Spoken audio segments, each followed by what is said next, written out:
বন্ধুরা সবাইকে শুভেচ্ছা জানিয়ে আবারও শুরু করতে যাচ্ছি নতুন একটা রেসিপি। আজকে যে খাবারটা আমি তৈরি করবো এটার নাম হলো রিন্ডা রোস্ট ব্রাতন।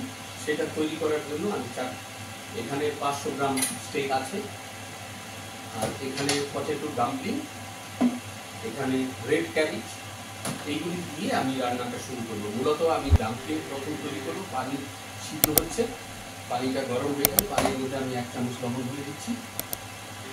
দেখুন আমি পটেটো ডাম্পলিং তৈরি করে নিচ্ছি।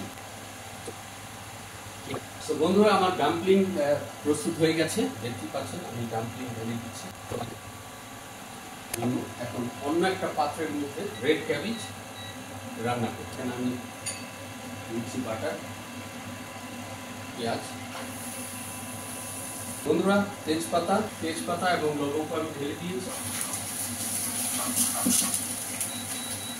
লাউ ক্রাউটের পেঁয়াজ প্রস্তুত হয়ে গেছে।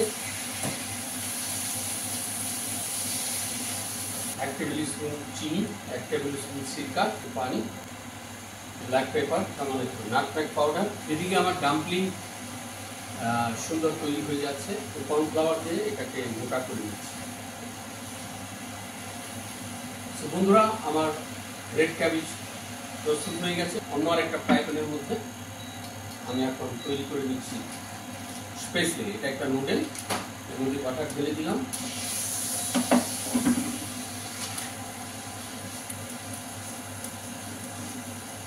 Salt, paper.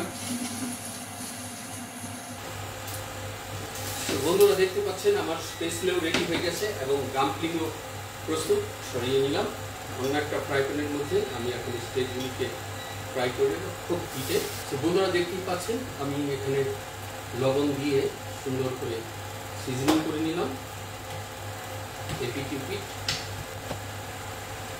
এবং ব্ল্যাক পেপার হাফস দেখতেই পাচ্ছেন ফাটাফাটি গরম।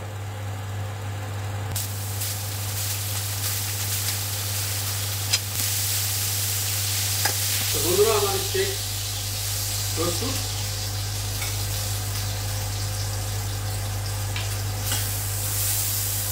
বন্ধুরা দেখতে পাচ্ছেন ব্রাউন সসের পাউডার আমি ঢেলে দিলাম, পানি,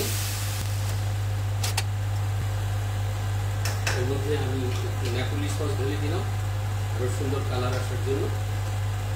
আমার সসও রেডি হয়ে গেছে। এখন এটাকে গাঢ় করার জন্য সামান্য একটু কর্নফ্লাওয়ার দিয়ে দেব। একদম আমার সস ফার্স্ট ক্লাস হয়ে গেছে।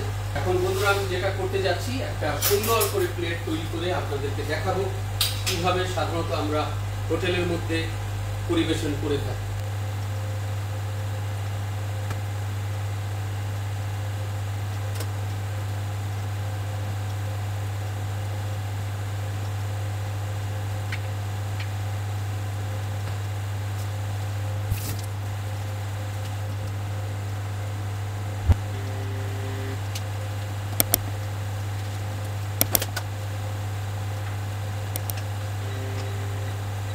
বন্ধুরা আমার রিন্ডা রোস্ট ব্রাতন পরিবেশনের জন্য প্রস্তুত।